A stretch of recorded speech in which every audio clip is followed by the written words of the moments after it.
자, 여러분은 어떤 가루 써서 파전 만드시나요? 이제 대부분 이런 부침가루로 파전 많이 만드시는데 사실 업장에서 더 바삭하게 파전을 할 때는 부침가루에 튀김가루를 섞기도 하고 감자 전분, 고구마 전분을 섞기도 합니다. 그래서 제가 오늘 이 부침가루랑 부침가루에 튀김가루 섞은 거, 그 다음에 부침가루에 전분 섞은 거를 먼저 하나씩 붙여서 먹어보고 좀 비교를 해볼게요. 자, 이렇게 3개의 부침가루에다가 요거 하나는 부침가루만 하고 가운데는 부침가루, 튀김가루를 섞어주고요. 그 다음에 마지막 거에는 부침가루에 전분가루를 좀 섞어주겠습니다. 자, 그리고 이렇게 하나씩 물로만 먼저 반죽을 해줄게요. 팬에 각각 붙여봐서 뭐가 더 바삭하고 쫄깃한지 한번 비교를 해볼게요. 자, 그럼 이제 3가지 각각 하나씩 먹어보고 뭐가 더 바삭하고 파전에 적합할지 한번 맛을 보겠습니다. 자, 먼저 부침가루에 물 반죽만 한 겁니다.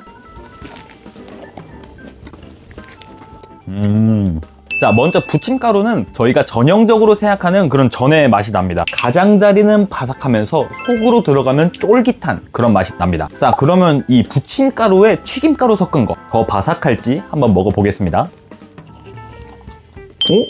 자, 저는 이제 요리 배울 때 조금 더 바삭하게 하려면은 부침가루에 튀김가루를 섞으면 조금 바삭하다고 배웠는데요. 실제로 이렇게 이 2가지를 바로 비교를 해보니까 생각보다 큰 차이가 없습니다. 근데 튀김가루로 한 게 조금 더 바삭하기는 해요. 근데 그 차이가 그렇게 유의미한 차이는 아닙니다. 자, 그럼 마지막으로 부침가루에 전분가루 섞은 거 한번 먹어볼게요.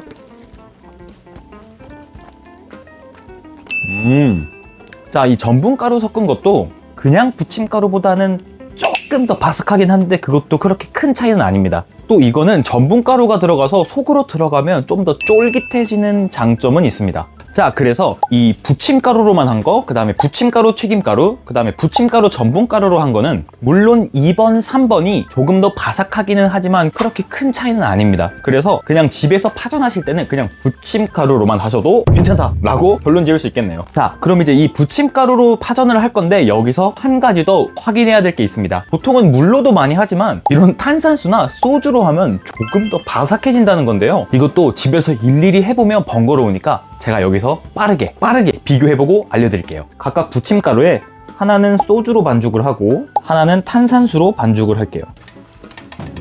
이건 소주 반죽. 자, 그리고 탄산수로 만든 전입니다. 자, 먼저 요거 소주로 반죽한 전입니다.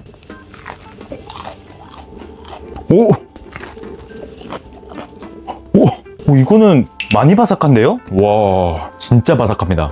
자, 이 부침가루를 물 대신 소주로 반죽하니까 구웠을 때 훨씬 바삭합니다. 자, 그 다음에 요거는 탄산수로 반죽한 겁니다.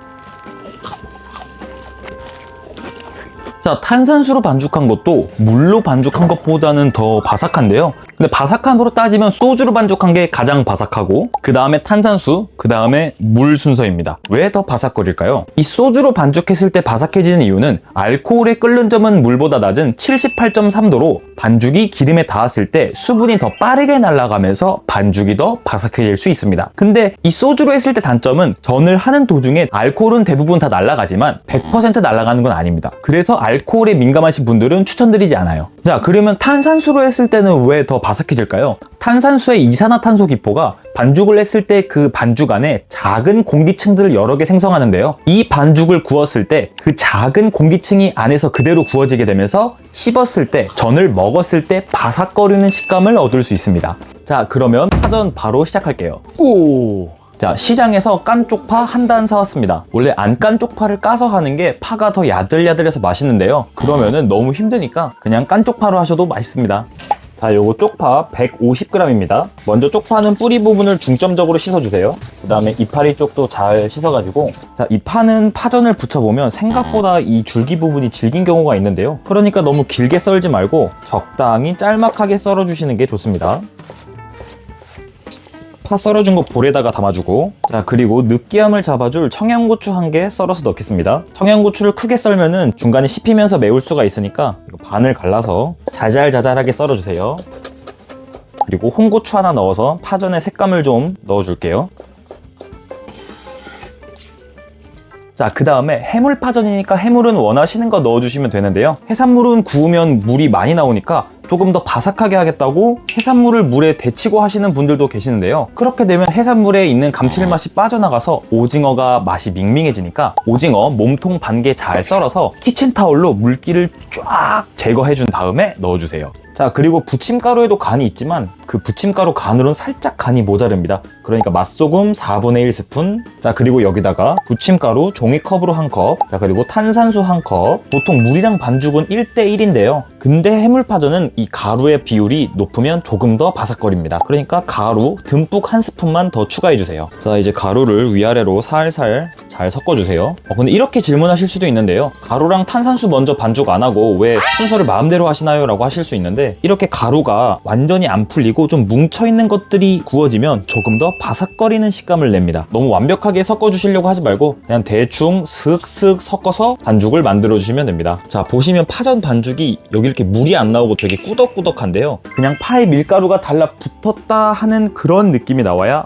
파전이 바삭거리고 맛있습니다. 자, 이제 팬에다가 파전 붙여보겠습니다. 자, 이렇게 기름 넉넉히 둘러주고요. 자, 불이 어느 정도 올랐다 싶으시면 요거 파전 반죽을 얇게 펼쳐주세요. 그리고 어느 정도 익어서 이렇게 살짝씩 돌아가고 가장자리가 갈색으로 좀 익은 것이 보이면은 여기서 뒤집어 주시면 됩니다. 아까 윗면이 이쁘게 나오게 이렇게 꾹꾹꾹 눌러주세요. 자, 그리고 파전 간단한 소스 하나 알려드릴게요. 자, 진간장 1스푼, 그 다음에 식초 1스푼, 자, 설탕 3분의 1스푼, 고춧가루 3분의 1스푼. 자, 이렇게 풀어주시면 간단한 파전 간장 완성입니다. 자, 이렇게 완성되었습니다. 야, 이거 들리시나요?